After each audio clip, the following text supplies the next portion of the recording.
Oh, well, good morning on this. For us, it's very, very warm. It's 89 degrees, which is a real heat wave for Santa Cruz. These are dahlias from my garden, and I don't think I've ever shown dahlias in the videos because I only grow, these are the only ones I grow, and they're the very easiest ones. They're called Amy K, and they don't smell, but they're very pretty out in the garden. Okay, I'll put it down, Barry. Okay. So today... You grow the most beautiful flowers. Thank you. You do. It's your artwork. I just love it so much. I love being out in the garden. So today we're going to focus on honoring our inner voice and the guidance that comes to us.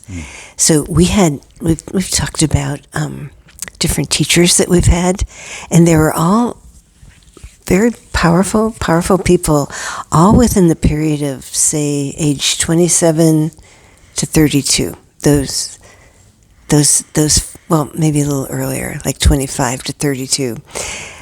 Very powerful, amazing teachers. We were so blessed, and we're just constantly, even at the age of 79, which we are right now, just absorbing those lessons.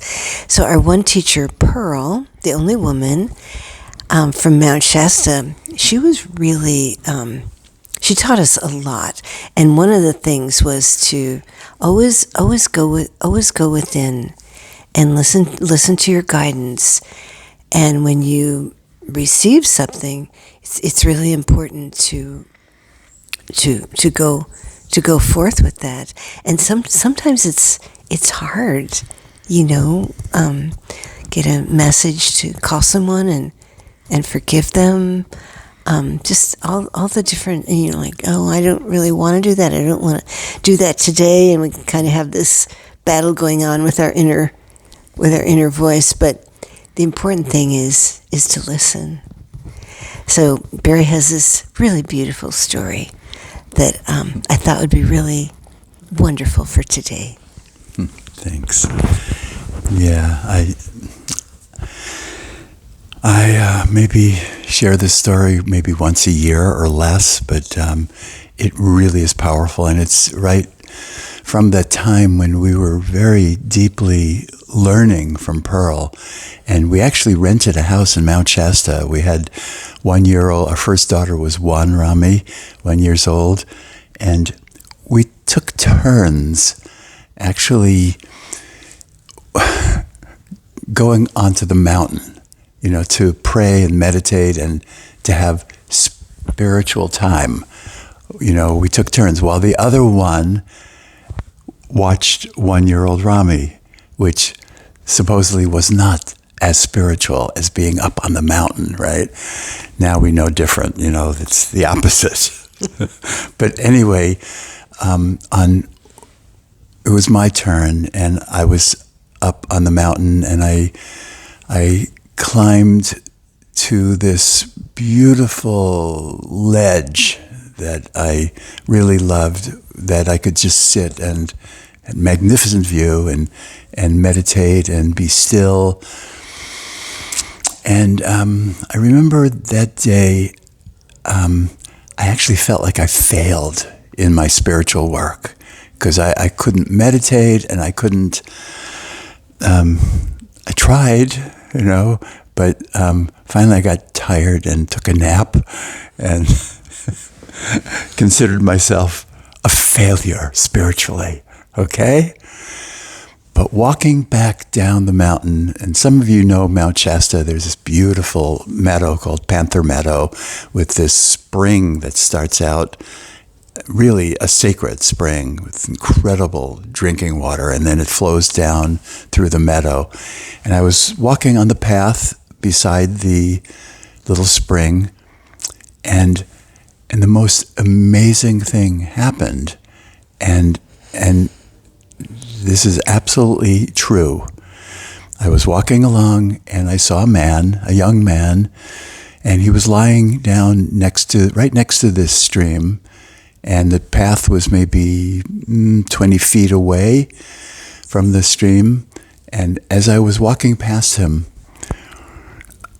I got this really strong inner prompting to go sit next to him. I mean, you can imagine what my mind did with that prompting, right? I went like, I had so many good reasons not to do what this was a prompting. It wasn't like a voice. It wasn't like, go do this. It was just a feeling, right? And I made up my mind, this is absolutely ridiculous. I'm not going to do that. I'm going to go sit next to him, and he's going to think, maybe he's like taking a nap, right? Like I was up on the mountain, or maybe he's meditating, lying down, and I'm going to sit next to him, and he's going to think I'm weird. I'm picking up on him. Whatever I'm doing, it's not good. So my mind decided, keep walking, Barry, just keep walking, let him have his experience. But guess what? Some of these promptings are so strong, and I'm sure we all get these promptings, and I'm sure we all ignore them because sometimes they don't make sense to our minds, right? So I was giving up on my prompting, and I was almost past him, and it was just too strong. And I just I just gave in to the prompting, and I went and I sat 1 foot from his head. And I was just bracing myself for the berating I was going to get, or the weird look or something, right? But that's not what happened. What happened was he opened his eyes, and he sat up, and he looked at me, and he said, I don't even remember that he made small talk at all. He just said, I was lying here planning my suicide. And I asked, if there is a God, could God reveal herself to me? Can there be some kind of a sign that there's love in the universe or something, right? And at that moment, I sat down next to his head. And he, within like a minute, he said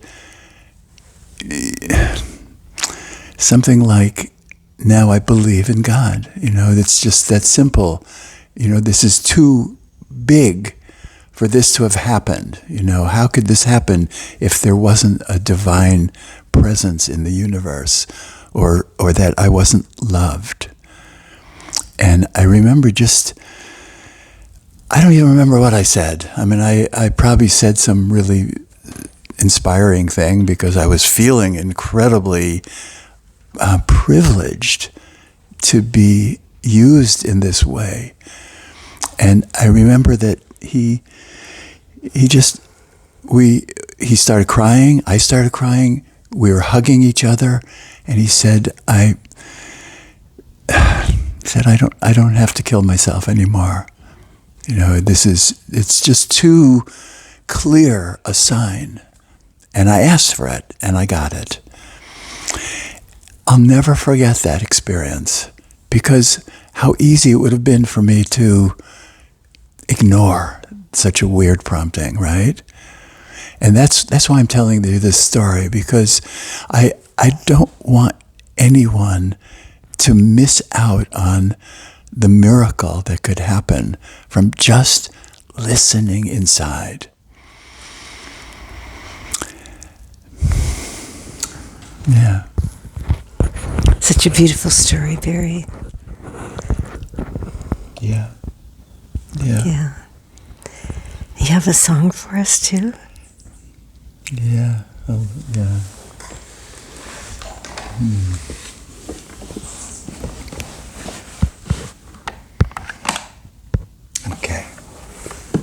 It's very moving for you even just to tell that story. I know. I just feel that's what it feels like to really be used by God, and to not have it be denied by our own mind, right? Right. Yeah. Right.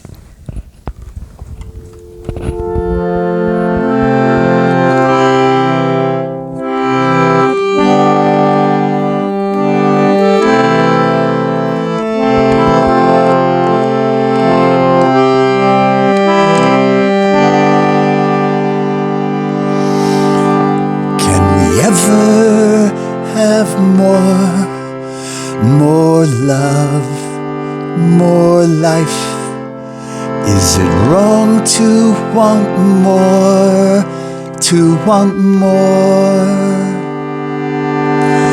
Can we ever have more love, more life?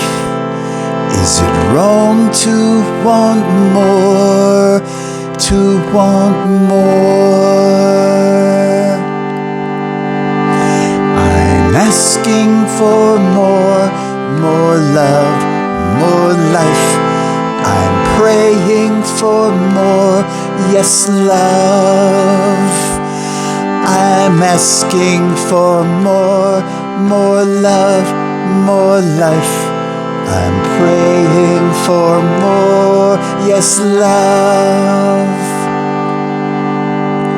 Can we ever have more love, more life?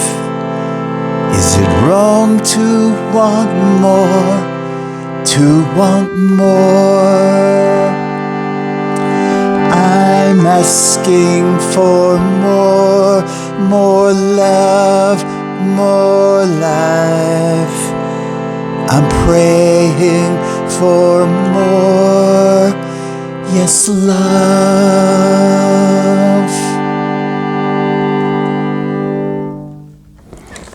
So close your eyes a moment. Just